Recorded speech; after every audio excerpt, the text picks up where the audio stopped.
grab. He's the king of the rocks, the king of the concrete slab. He can run and hide, he can do the slide. He'll even try to sneak up from the other side. Come on, grab. We were catching some for the luau on Saturday night, yeah. We knew it would be hard, but we'd go by faith and not by sight. Oh no. Waholo avivi ku'ukai kunane. Aka vano kamea haule. Kama, crab.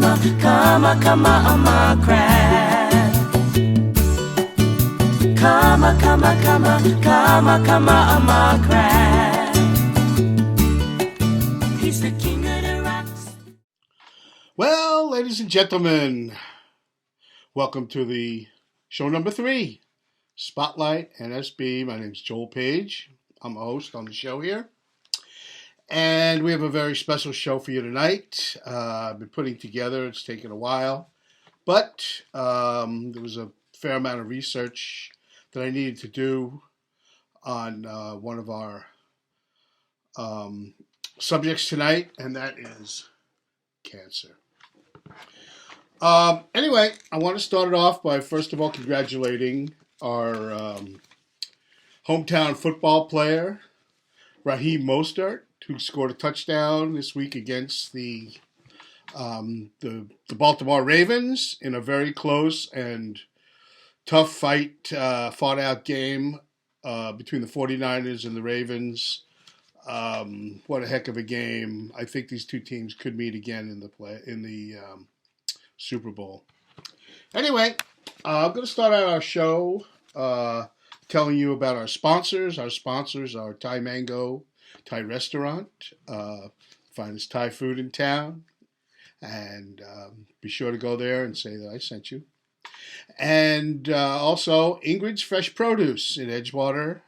You might know Ingrid from, she was our first interview in show number 1. And also she runs the New Smyrna Beach Farmers Market on Sam's Avenue. Be sure to go in there and say hello and say I said hello and I sent you in there. She also has a store in Edgewater on Park Avenue.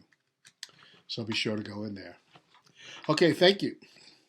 So tonight I want to start our show with a little thing that I saw. It's a few years old, but I want to read it to you. It's about a fellow named Steve Jobs. Excuse me. Today I watched the wake for Steve Jobs at the Apple headquarters in Palo Alto, California. All of the Apple employees were flown there, an extravagance certainly afforded by this gigantic company. All started from a garage in that same city of Palo Alto less than 40 years ago. Now, the most profitable company, almost a country, in the world. Steve Jobs saw a need and filled it. He even created a need where it didn't exist. In the personal computer, the iPod, iTunes, and now the iPad. A genius in humanitarian form. But what struck me the most was a few of his quotes that I still live by today, and here they are. Simple can be harder than complex. You have to work hard to get your thinking clean to make it simple. It's worth it in the end, though, because once you get there, you can move mountains. My model for business was the Beatles. They are 4 guys who kept each other's kind of negatives in check. They balanced each other out, and the total became more, way more, than the sum of its parts. Technology alone is not enough in itself. Technology when married with liberal arts and the humanities, is what yields the results. Never follow the herd. And the last one, which I certainly repeat to myself on a regular basis, the joy of life is in the journey. Steve Jobs' life affected every one of us. Steve Jobs passed away October 5th in 2011 of neuroendocrine cancer. Rest in peace, Mr. Steve Jobs. And on that note, I want to bring up our interview that's coming up here. And that interview is with a local, longtime artist, musician, surfer, photographer, and one of our finest philosophers here in New Smyrna Beach, and that would be Mr. Kem McNair. I had an interview with him maybe 2 weeks ago after the Safari Club 40th anniversary celebration over at the clubhouse, and I'm going to bring it to you right now. Mr. Kem McNair. But first, a little message from our sponsor, Ingrid's Fresh Produce.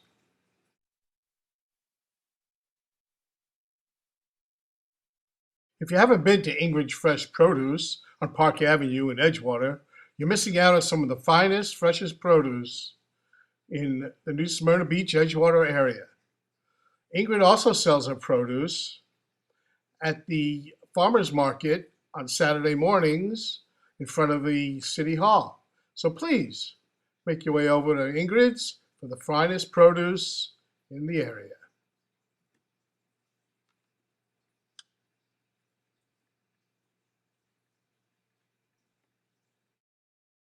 And did I also say that she sells more than just fresh produce? Yes, she sells local honeys and syrups, organic maple syrups, and all kinds of different products from the local area, including Yupon tea and other assorted items. And look at those onions. So come on into Ingrid's and say hello to Ingrid. She's a wonderful lady. And here she is. Say hi, Ingrid. Say hi. Come on, say hi to us, Ingrid. Okay. Here I am doing my interview with Kem McNair, New Smyrna Beach living legend, as they say. Been living in, you were born and grew up here? I moved here in 1962 from South Georgia. South Georgia. And I had a really bad Southern accent back then. It's not a Florida cracker accent, huh? South Georgia. Yeah. And we were just starting. Kem has been a long time surfer here in New Smyrna Beach and has a long history of surfing, photography, art, music, just kind of the commiserate, artist. So you moved to New Smyrna Beach when? Moved here in 62. My parents, if you notice up on Flagler Avenue, the Seahorse Motel that's up there on the corner, that used to be Ward Motel. And Ben Ward owned that. And he owned that part and the part across the street, which is now a bunch of little shops. And he also owned the Beacon across the street. And all those stores down across from the Beacon, all that, he owned that whole strip there. And he got all his wealth from orange groves in Central Florida. And if you go by the lifeguard station in New Smyrna, on the beach there by Flagler Avenue, as you turn right, there's a big brick house up on the hill there. That was his house. And he lived right there. And the little motel in front of that was his also. And so my mom and dad, my dad got a call from him in 62 and said, you guys want to come down and manage my motel for me? And we drove down that weekend in our 56 Chevy, and basically everything went great. And within maybe a month or two, we had moved to Florida. So you guys knew each other. I mean, your parents knew each I other had from no Georgia? idea who he Oh. was. And I didn't even know that he knew my dad, or even how he found my dad. He just called him up out of the clear blue sky Really? and said, "Come manage my motel." And so my dad must have been putting out some good vibes or something, because it was a real good job for what it was. And we had a free place to live. Basically, he bought us a new car every year, paid him real well, insurance, dental, whatever. And I was a half a block from the beach. And before you know it, I was in the water, Right. riding those canvas blow-up floats, the ones with the yellow ends on them, the blue canvas ones. And I would pump them up real tight and stand on them and surf them. And so about probably April of '64 is when I got my first surfboard. My dad had passed away a month earlier, and he wouldn't let me have a surfboard. And my mom took me to the Daytona Beach Surf Shop, Right. and bought me a 9-1 Daytona Beach Surf Shop Miller surfboard. Right. And I was off and running then. It was pretty cool. So so you moved here in what year did you move here? 62. 62. Yeah. And you are, how old are you? I'll be 67 next month. Oh, so we're the same age. I'm 67 now. So you got into surfing, and you met obviously the other fellas around here and gals who were also surfing, kind of learned from each other. And Well, at that time there was only about probably 12 or 14 guys surfing in town, maybe 16, and we all surfed at Flagler Avenue. And so that was the hot spot, and all the hot guys were there. That were, some of the really good guys. Buddy Wright, Tick Parker. Let's see who else. Those two guys. Mike Clancy. well, he was pretty young back then, right? Yeah. He's the youngest. Well, I was 12 or 13. So to be able to learn from those guys was pretty heavy, because they were really good, and it was just a hot spot. And we didn't even start surfing. We surfed on the North Beach a little bit, and we surfed at Bethune Beach.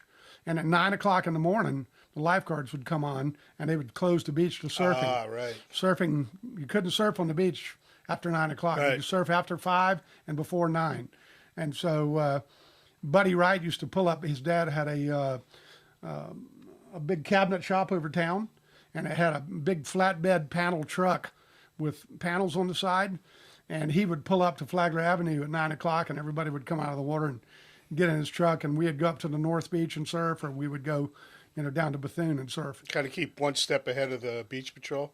Well, they didn't care if we surfed down there. There wasn't any lifeguards. Just Flagler was. Yeah. Well, in the main beach, up north of Crawford Street and down to maybe 12th and 13th Street. I believe at later on there was a surfing area at 13th Street. Right. So a lot of guys surfed there during the day. So. Right. That's where the big kind of fight was, to get surfing legalized in this. Well, yeah. Because once they kind of figured out that there were more surfers saving people than lifeguards, and how much ability we had in the water and how much we understood the ocean, Sure. then it became, in other words, they passed a law where you had to wear a surf leash, but that was much later.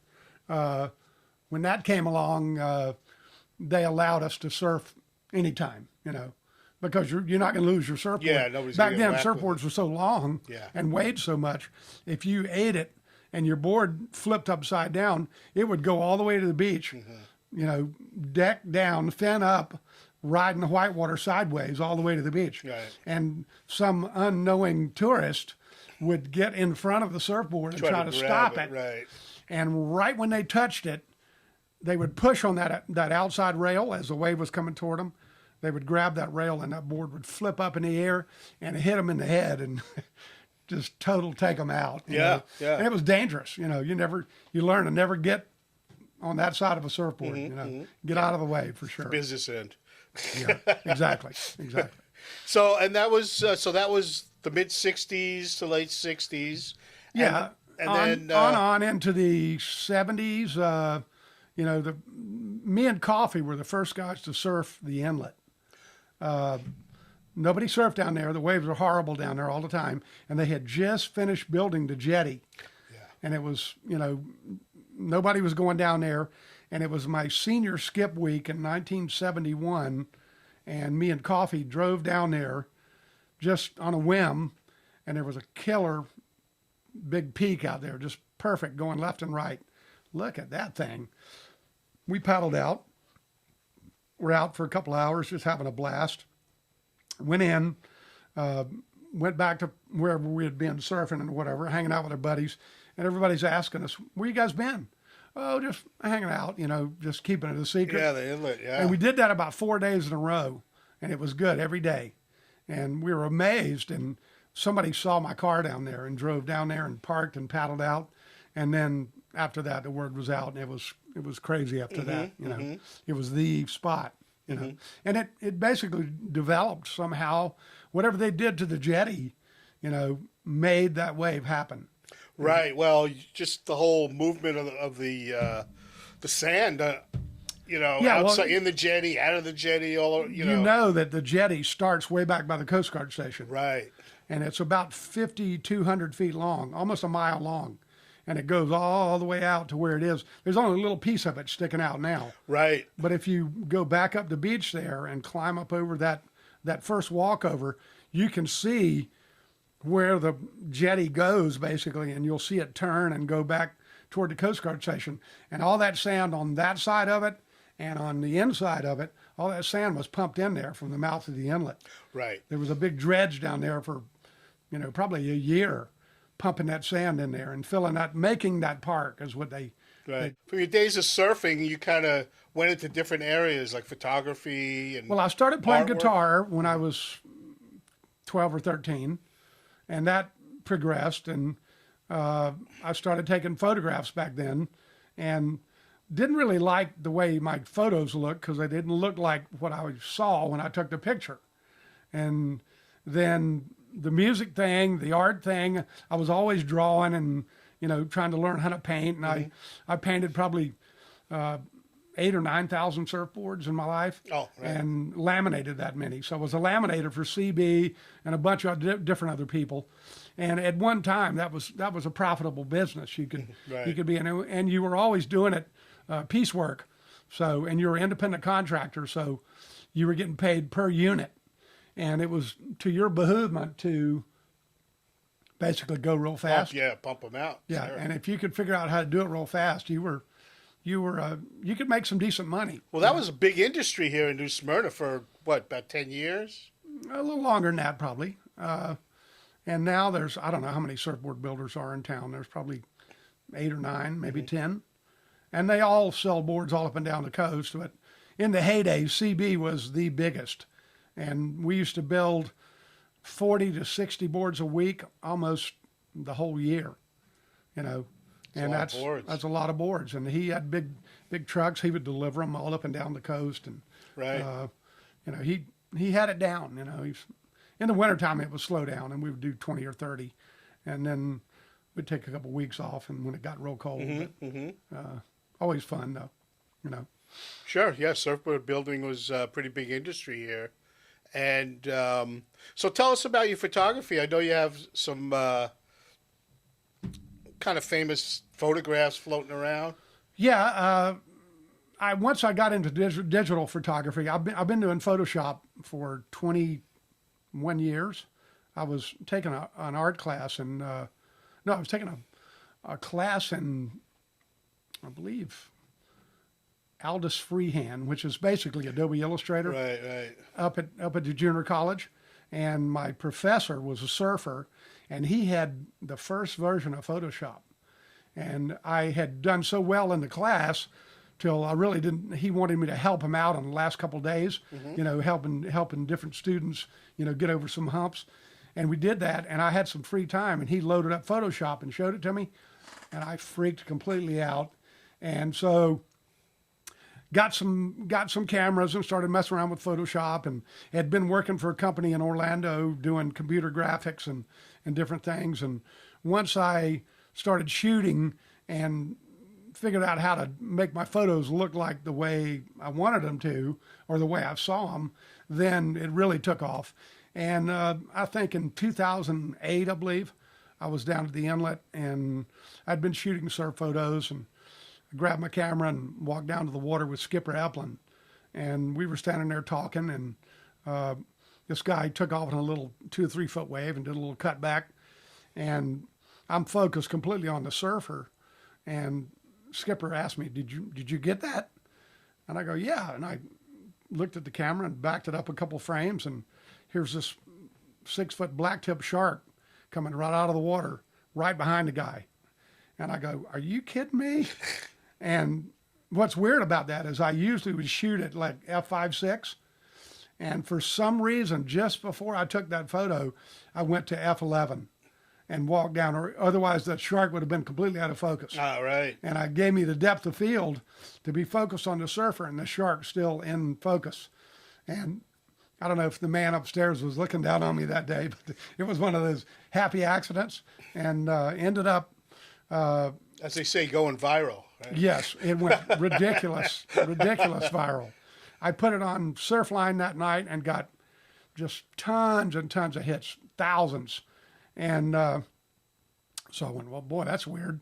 And I got a call from Jason Allen at Channel 9 in Orlando. And Jason said, I want to come over and interview you about that picture. That looks pretty interesting. And he was a surfer. So I said, well, meet me at the inlet in the morning. So he drives over, and we do the interview, and he shows the picture, and everything was blowing up. And they took that photo, and when they get a photo that's really getting a lot of publicity, or a story rather, they will put it on the ABC server in New York. Right. And any affiliate in the whole country can pick it up. And everybody picked it up. I mean, like, there wasn't a station that didn't pick it up. And it was crazy. My phone was ringing off the hook for 3 days from CNN, NBC, CBS, Inside Edition, Fox News.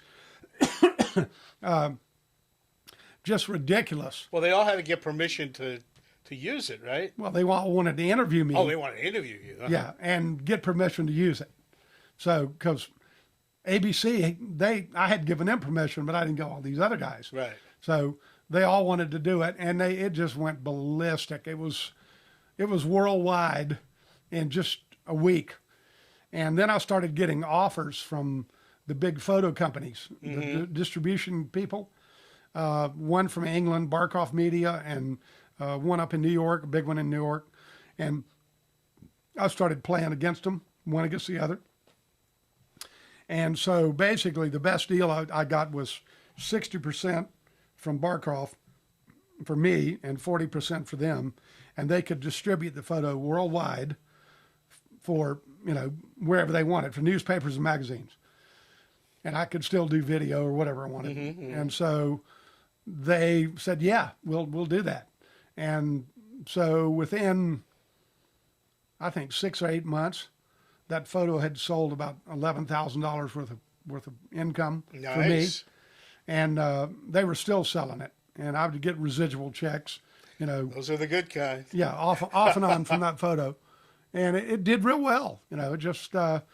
And I've done art shows with my painting and my photos and stuff, and I'll usually put that photo in the 11 by 14 in the corner of the booth on the side that the traffic is heading towards, and they will see that photo. And about 95% of the people that were walking by had seen that photo and would pull them right into my booth just from that photo, and they all want to ask about that photo. Could you?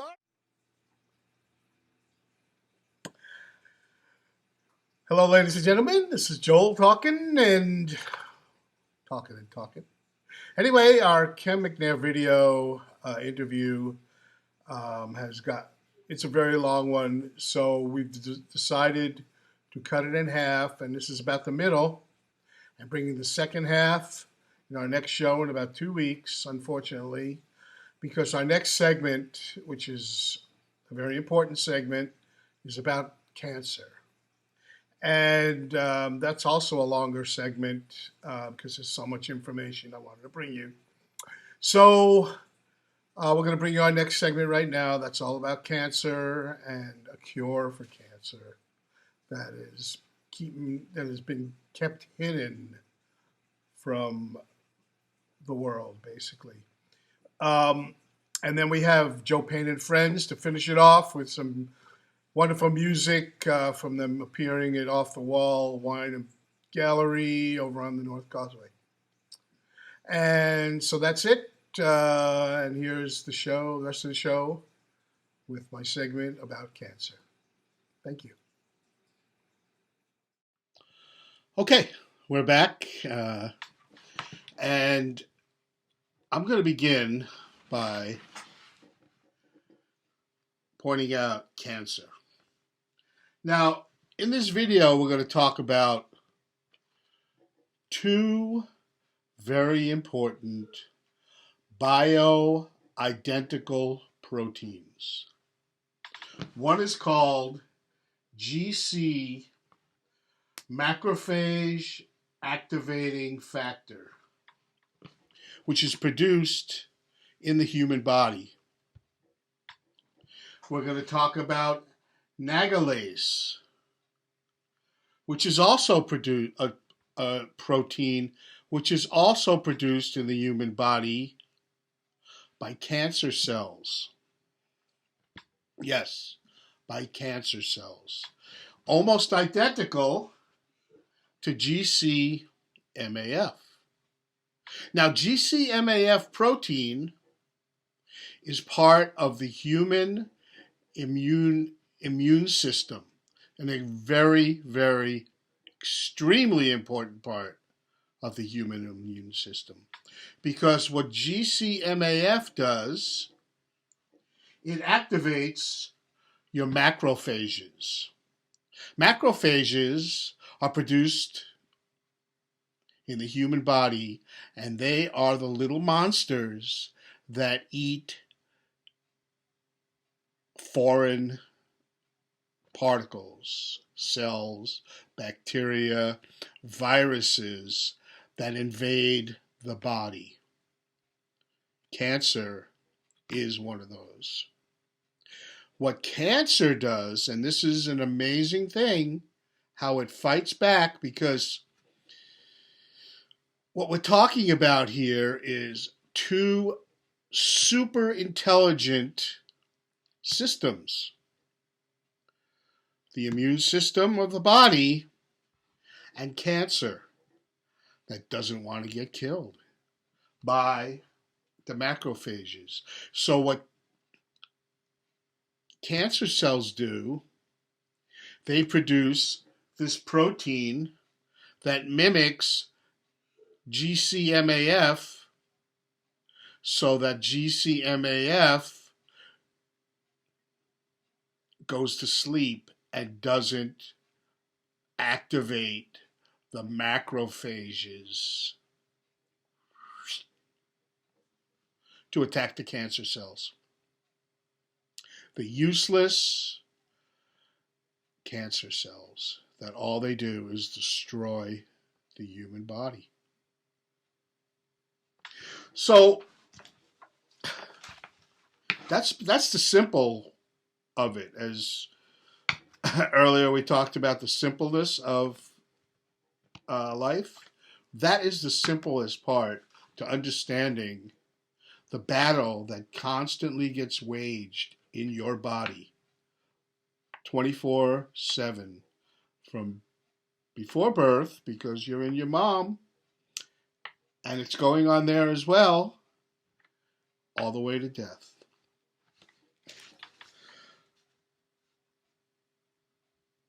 So, the importance of these things, what research shows us, is how we can use GCMAF to combat cancer and nagalase to detect cancer. Because nagalase is produced only by two things: cancer cells and viruses. So the presence of nagalase, similar to the PSA levels, if you have prostate problems, prostate cancer,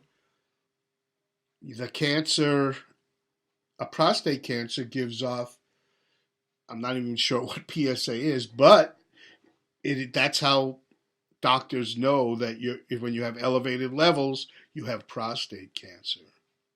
Nagalase is the same thing for basically every other type of cancer, including prostate cancer. Nagalase gets produced there too, but they don't test you for that. And why not? There is a test that exists to recognize nagalase in your blood. There is one, but doctors don't do that. So not only can you detect cancer in your blood prior to any imaging machines that exist, you know, those billion-dollar imaging machines, nagalase test catches it earlier. HIV, which is a virus, is also puts out nagalase that puts your macrophages to sleep, so they don't activate from GCMAF, because nagalase is a similar protein that can attach to the macrophages, similar to the way the other protein, GCMAF, attaches and activates the macrophages. So let's go through this one more time. You can ID nagalase in your system, identifies the presence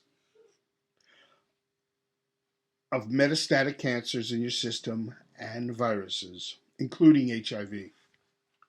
You can detect and reverse early cancers long before imaging can identify them. And you can also determine whether a cancer treatment program that you're using is working, because the nagalase will slowly disappear from your blood, similar as when you have radiation on your prostate, your PSA levels drop.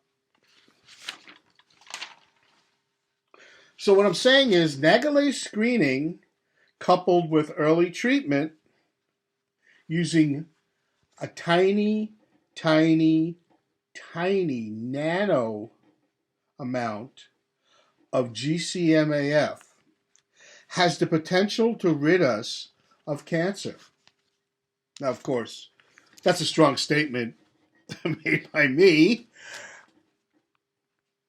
and I'm not a doctor, I'm not a research scientist, I'm not an immunologist or a doctor, but there is science behind this statement.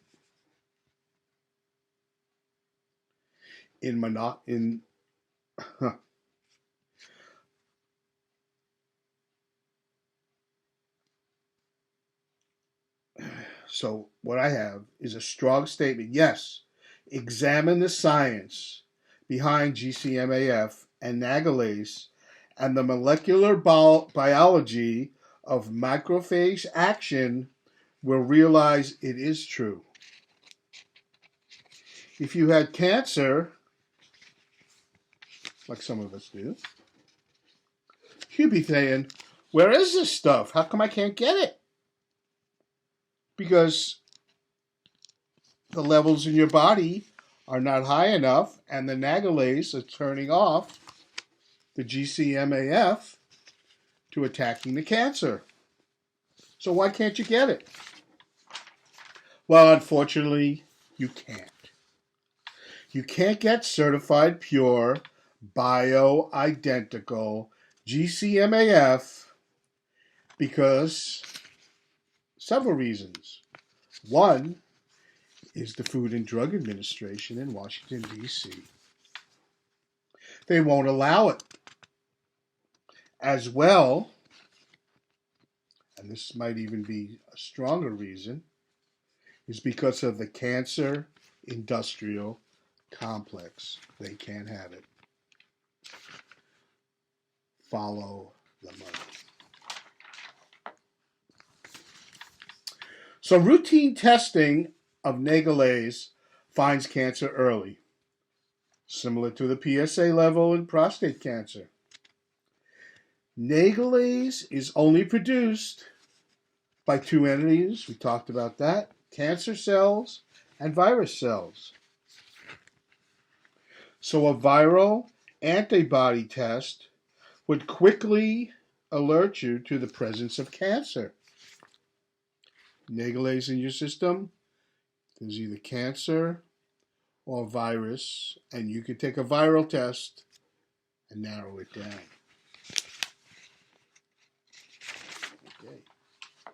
Okay, so how does GCMAF work? GCMAF is a protein that activates macrophages and jumpstarts the immune response. Without it, your immune system goes to sleep. Nagelase, which is an enzyme produced by cancer and viruses, puts these macrophages to sleep and blocks the production of GCMAF. According to demonstrated research by Dr. Nobuto Yamamoto, a PhD, an internationally recognized research immunologist and molecular biologist. This is the man that did all the research on this from Japan. But the administration of GCMAF,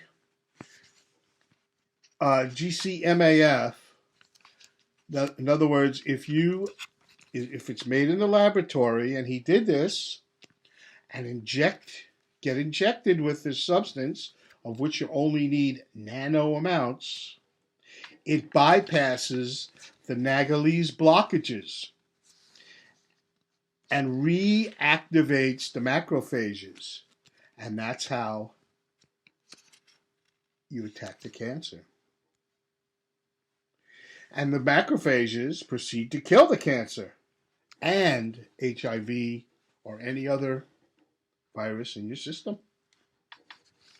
Dr. Yamamoto had 3 studies, which according to acclaimed medical doctor and author, Dr. Timothy J. Smith, believes changed the course of how medical discovered a way to outsmart cancer and was using the body's own natural healing system to do it. So within your natural healing system is the way to fight cancer. And your body does that. That's why you don't get cancer, because cancer cells are in your body all the time. So why don't you get cancer from the moment you're born? Some people do. Some very unfortunate people do get it when they're very young. But most people get it when they're older. And the reason for that is the GCMAF levels drop in your system. Your body doesn't produce enough, or as much, doesn't produce as much as earlier in your life.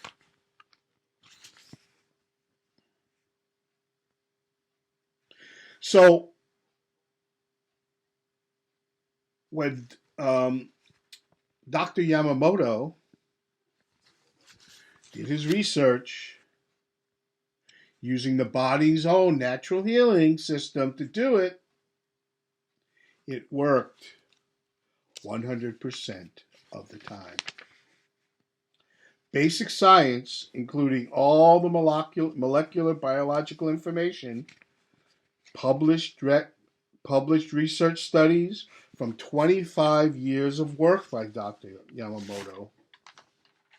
And there's 3 studies that incredibly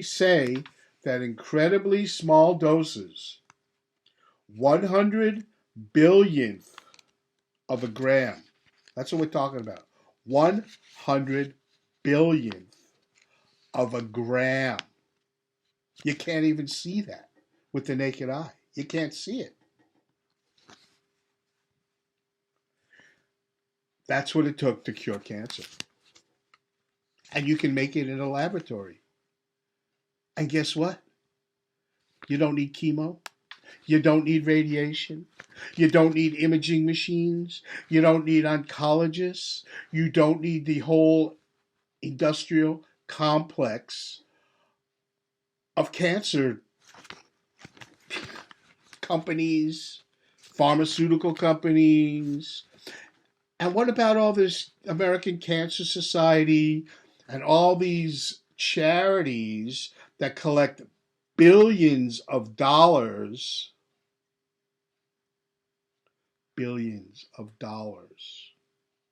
to cure cancer when Dr. Yamamoto has already done it?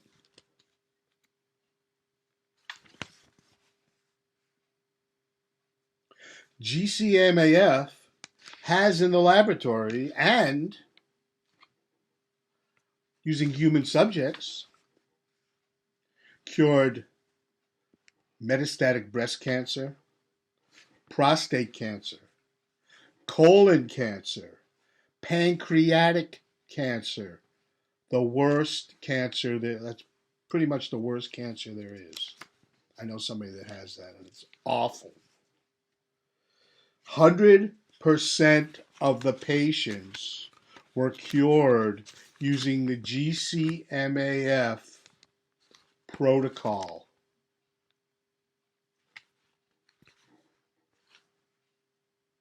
Yeah, you heard that correctly.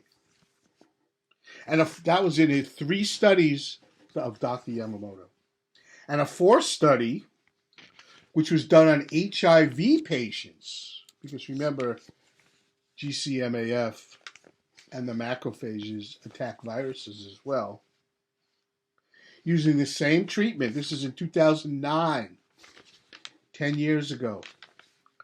Using the same treatment protocol, had removed all signs of HIV infection within 18 weeks of treatment, with zero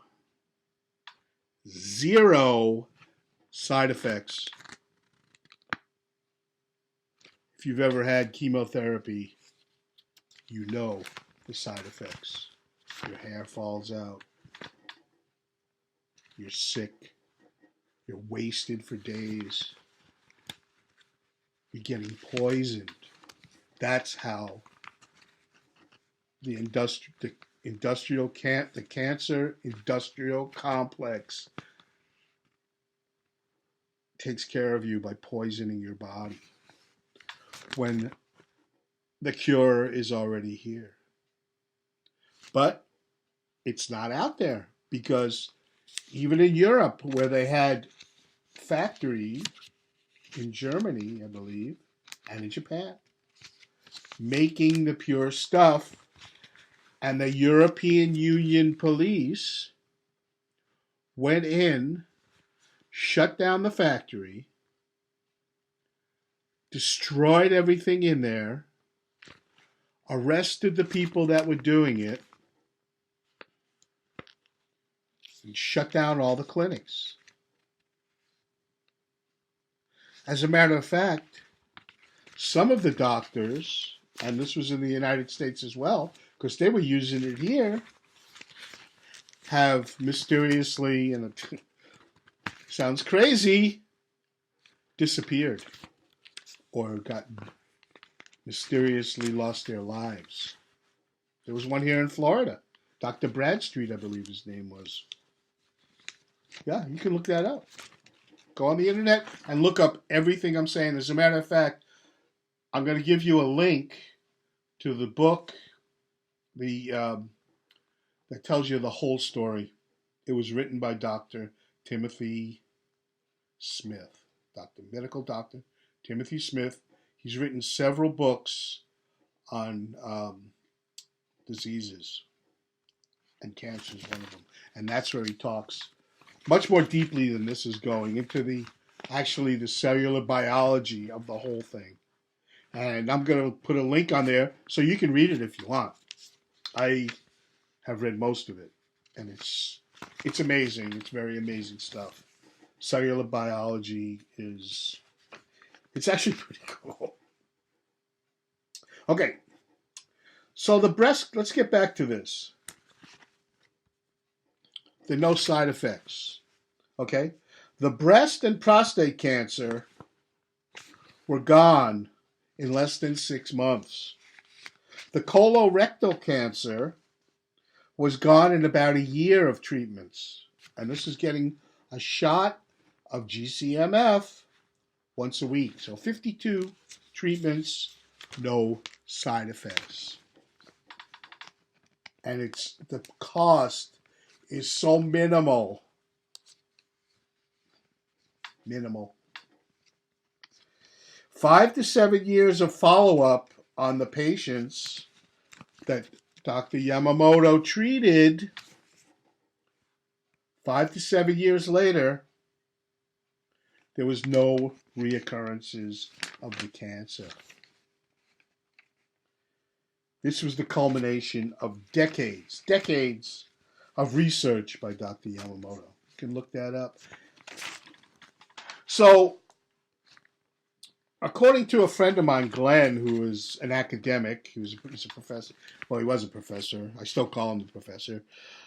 He told me one time, because he's written papers, not about science, but he's an English professor, that the true way to know how good you are is by having your work peer reviewed, and to have your peers think about your work. Dr. Yamamoto produced dozens and dozens of peer-reviewed published papers between 1979 and 2008. What's that? 28 years, almost 30 years of studying and producing papers. So the question is, why have you and your oncologist not heard of this? My oncologist never heard of it. Has yours? Why don't you ask them? Have they ever heard of GCMAF? Do they know what nagalase is? They probably don't. So why has it been like that? Why is this so obscure and so hidden if the promise for this is so great? Well, here are some of the answers. Big Pharma and the cancer industrial complex. And the FDA, who is beholden to both of these groups. The AMA. Where is the AMA?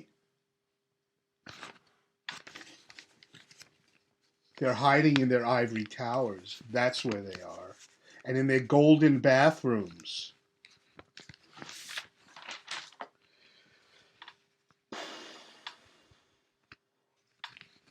So imagine if it is true. Just imagine if everything I'm telling you here is true. And I believe it is. About Dr. Yamamoto's work, his peer-reviewed papers, his 3 studies, well, actually 4 studies.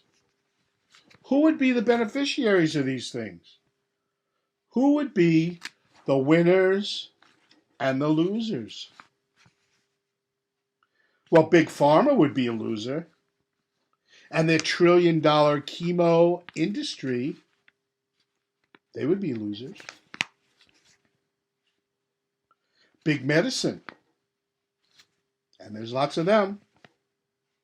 Driving around in Mercedes, Jaguars, yachts, owning big buildings, oncologists, and their industrial partners who make all the imaging machines, so forth. And I'm not saying those things aren't worth something.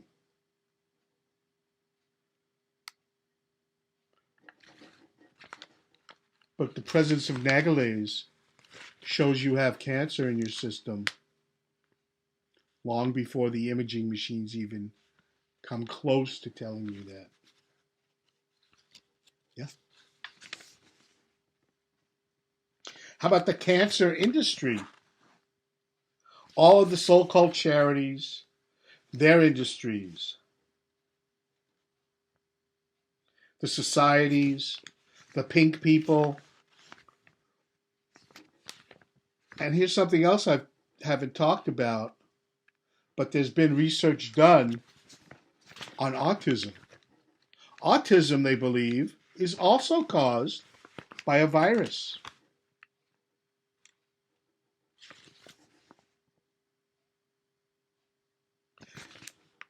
GCMAF also cures autism.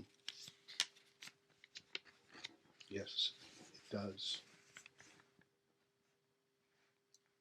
It's on the list of diseases that get cured. So who are the winners if this was true? If this was true and available to us, the little deplorables. Well, the winners would be the cancer patients and their families and our health insurance. How much more money will we have to spend on other parts of our health if we weren't going to the oncologist every other week and getting radiation treatments, chemo?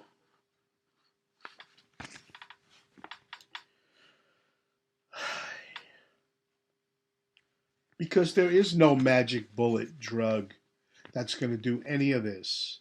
Our bodies can do it.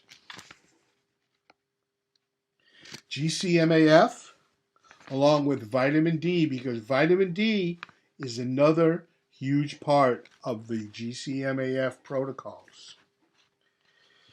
But don't expect the scientific community to ever embrace this. You're the ones that are going to have to make them do it.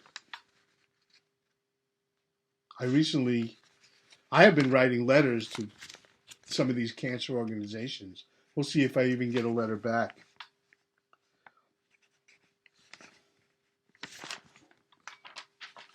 Well, first of all, what do we need to do? How can we do this? Well, first of all, they need to initiate an annual blood screening to check for nagalase.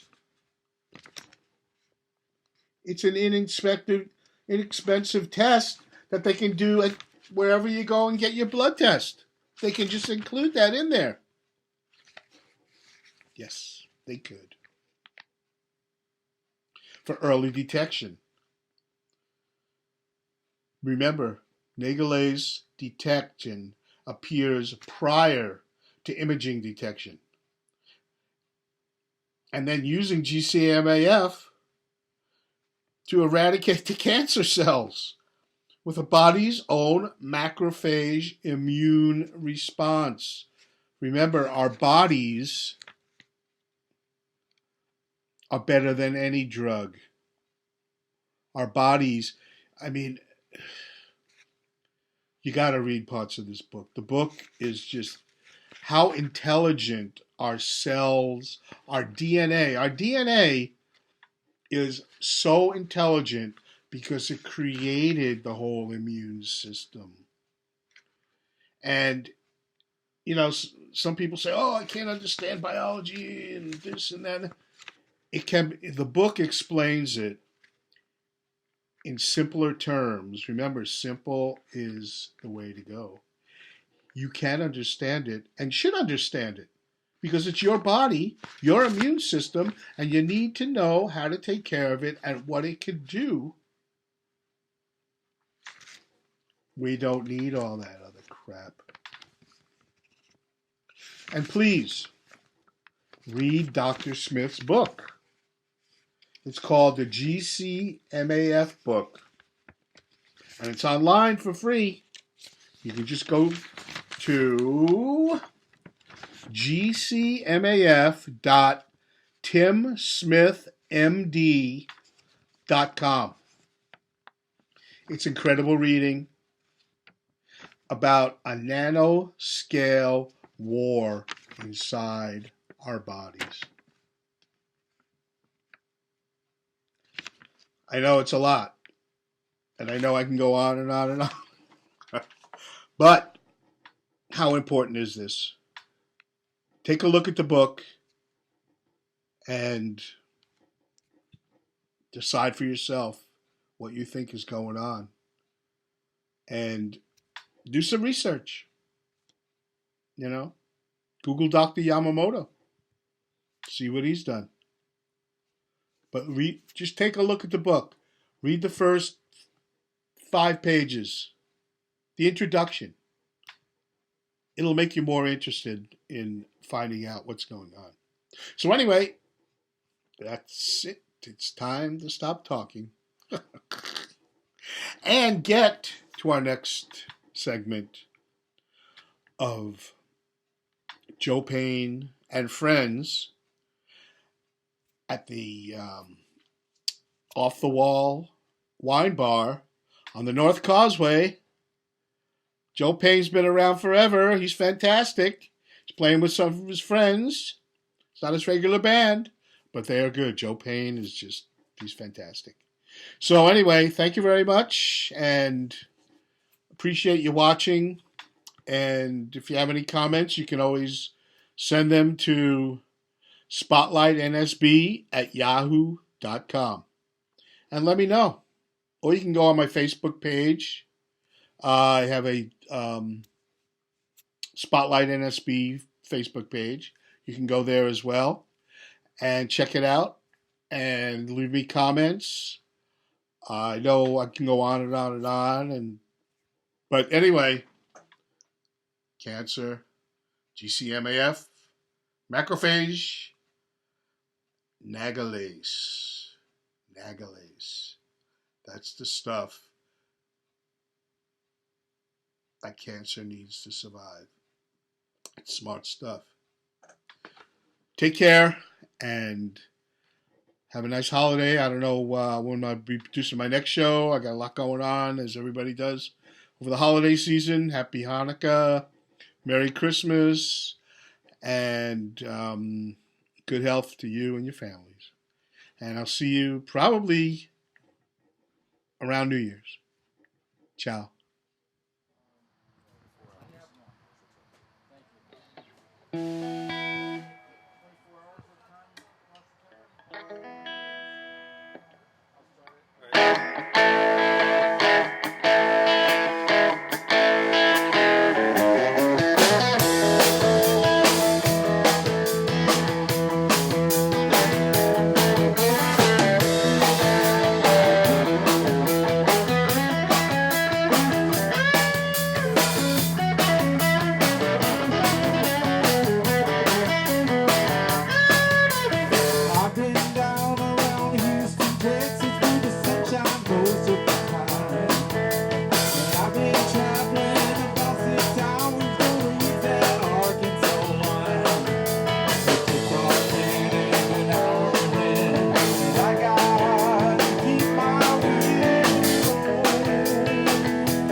bass guitarist with one bass.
sit all cloudy and blades with the primo bottles lying everywhere. Got a guitar in my hand and a Western oil can under my portfolio.